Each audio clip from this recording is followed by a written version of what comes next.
Hey guys, it's Britt and welcome back to my channel. Today we're making whole food plant-based onion blossoms.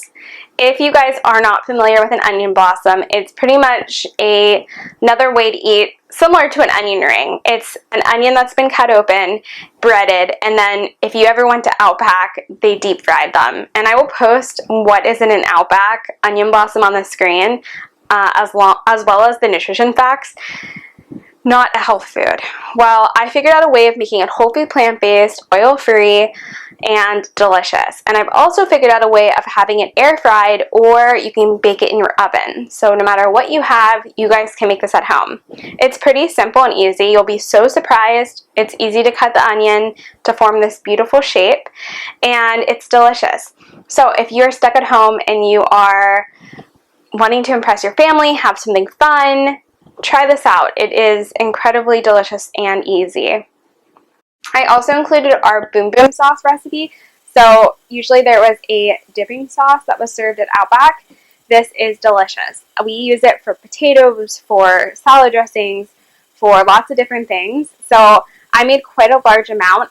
In this recipe, I'm only going to include down the show notes enough for the onion blossom. If you want to double it or triple it, you can save some and have it in your refrigerator. That's what we do. So I have our dipping sauce, and I'm really excited to share this with you. It's so easy and simple. You guys are going to love it, and I can't wait to hear about when you guys try it. Go ahead and grab a large onion. I have a purple onion here. You can use any onion for this. And you want to cut off the top and the bottom of the onion just to make it flat. So I'm cutting off the core, bottom, just to make it flat so it'll sit, and then the top, and then you can remove any of the scraps. And we usually keep our onion scraps in our freezer, and it helps us make a really beautiful vegetable stock, which I need to make a video on in the future. But like I said, go ahead and get rid of all of the scraps, and your onion should be ready to be cut. So we have a knife, and this is really the hardest part, but it's not hard. So just kind of follow along with me, and you guys will have a blooming onion as well. So what we're going to do is we're going to cut with this core side up. That's really important. And we're going to make 4 cuts around our onion. So you can try to do this as evenly as possible. It's really okay if you aren't 100% accurate. With mine, I wasn't. And we're going to cut all the way through our onion. You don't want to start at the core though. You want to start a little bit down further, because the core is what's going to hold your onion together. So when we go to open it, it doesn't fall apart. Okay, so I'm cutting 4 lines down my onion. And once you do this once, it is, again, so easy. You'll get the hang of it. And just kind of deciding on where I want the 4 to be. Once you get the 4 cut, you're going to cut 3 more lines in between each section you just did. So the 4 main ones, I have them already there. And then you're going to cut 3 inside each of the section you just cut. And this is going to make our onion blossom leaves, I like to say. And again, cut 3 little guys, so you can see there. And you're just going to continue all the way around your onion. If you find that like a leaf is too thick when you go to turn it over, you can turn it back over and cut another little line down it. And you'll get the hang of this. This is really, really easy once you've done it.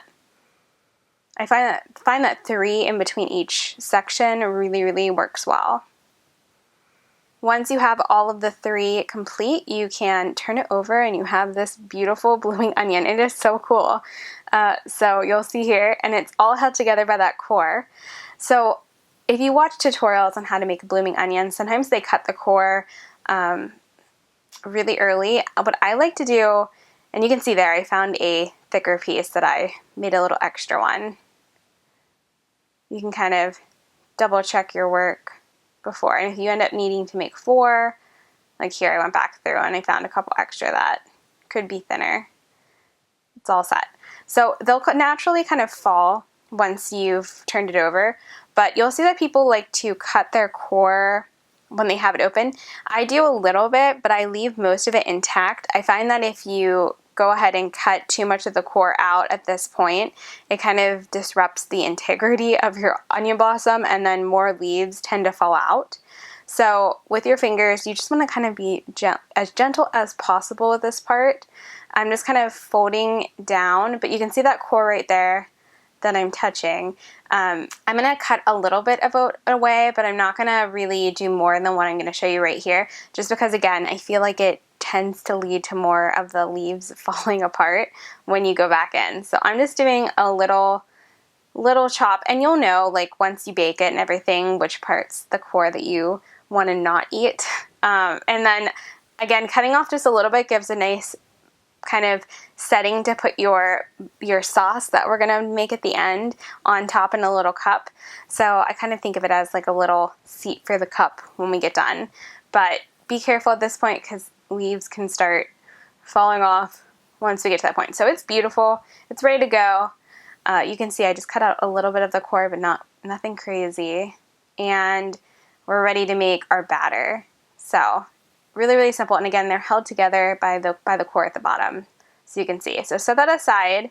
If any of the leaves fall apart, like this one, save it. You can dip it in the batter and still put breadcrumbs on it, and it tastes the same. It's delicious. So any of our ones that fall apart, I like to get.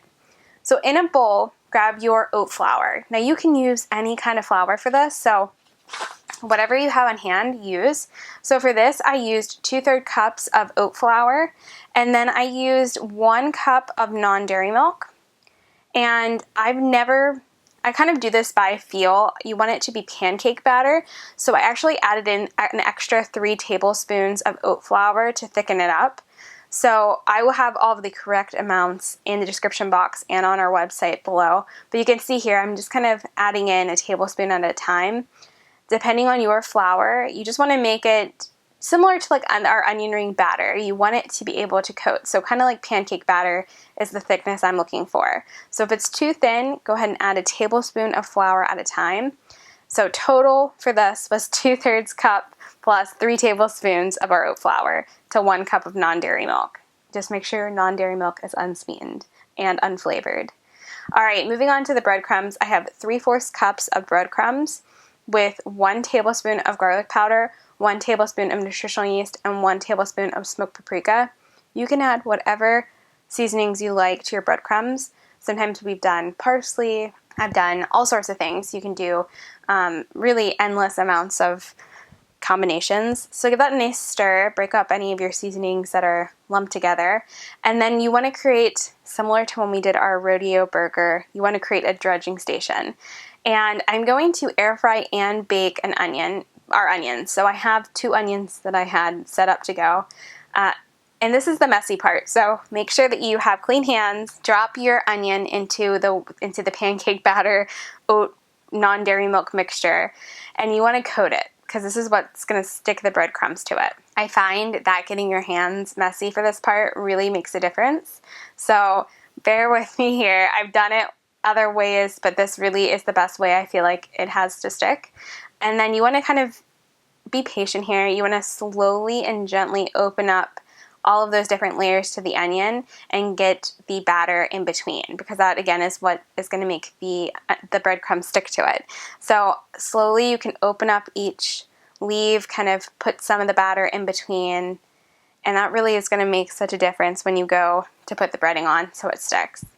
I've done this a couple different ways now, and this has been the best technique I found, again, to really making them stick. So just take a couple minutes. Again, be as gentle as possible. You don't want to lose any here. And make sure it's really coated in that batter. All right, when it's all done, you can pick it up gently from the bottom. You can see here, I'm trying to show you guys. Kind of hold it together and then put it into the breadcrumbs. So I like to get the bottom of the breadcrumbs really stuck first, and then I'll go in and kind of flip our onion over, really make sure that it's well coated and it's going well. So you also want to get parchment paper or some kind of, especially if you're going to air fry it. So I'm air frying this in the Breville Smart Oven Air that I own, and it comes with this really nice air frying basket. So if you have your air fryer, it might differ to what you're doing, but it's going to be Not that it's going to drip, but there is the batter. So I just like to make life a whole lot easier on my cleanup and use parchment paper in my air frying basket. Same when I go to bake it, of course.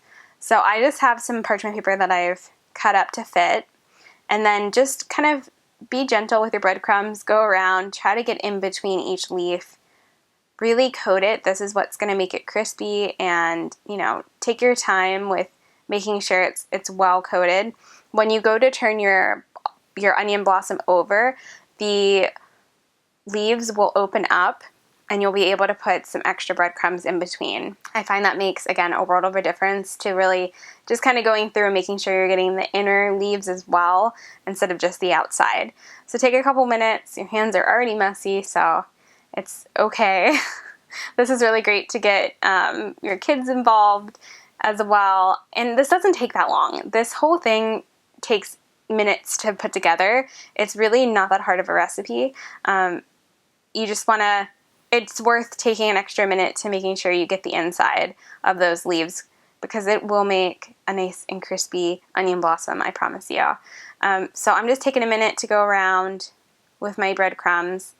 And again, you can bake this or air fry it. So here I have, it's ready to go into our air fryer. I'm going to air fry this at 400 degrees for around 12 minutes. So I would say anywhere from 10 to 15 minutes in your whatever air fryer you have. If you'd like to bake this, it's 350 degrees for 35 minutes. Again, I will have all of the measurements and times down in our description box down below, also on our website. It's easy to do in the oven or in the air fryer. And then when it's all finished, it comes out, and look how beautiful it looks. Nice and crispy. Again, that core part I left in, but you can set your sauce that we're going to make in a second in a little bowl on top. All right, so moving to the sauce. So this makes quite a lot, so I'm going to tell you the amount to make for just a single onion blossom. So it's 1/4 cup of cashews or walnuts. I used walnuts in this. 3/4 cups of a non-dairy unsweetened milk. 1 teaspoon of miso. 3 tablespoons of ketchup. And you can add hot sauce as an option. We really like anywhere from a teaspoon to a tablespoon, depending on our preference. And then you're just going to blend everything until smooth. It will thicken as it sits, so I like to just put this in a container, stick it in the refrigerator while my onion blossom is baking, and then pull it out when it's ready to have. But it is such a nice sauce, and you can use this with potatoes, with we've done this on salads, so many different combinations that you can make this with. And so I call this our boom boom sauce, but it's just a nice creamy dipping sauce or dressing. So make sure you scrape all of it out. And then again, it's really good chilled, so I just stick it in the refrigerator. And that's it. I hope you guys enjoyed making the onion blossom and the sauce with me, and I'm really excited for you to try it out. This is definitely a very fun dish to make. I hope you guys will try it. It's great air fried or baked. And when you're finished with it, you just kind of slightly pull off the leaves. They come off really easy. And then you can dip it into your sauce and enjoy. So I'm going to have one. Nice and crispy. We like our boom boom sauce a little bit spicy, so that's a nice kick. The sauce is creamy. It's one of our favorite meals or dishes to make. So I hope you guys enjoy this. Make sure you're subscribed. Our next video is whole food plant-based sausage patties. So I hope you guys will stay around for that. Again, I make whole food plant-based vegan dishes that are oil-free, refined sugar-free, salt-free, and they come out really, really well. And so if you have a family member that has been missing an onion blossom in their life, I hope you guys make this. And I'll see you guys very soon. Thanks for watching. Bye.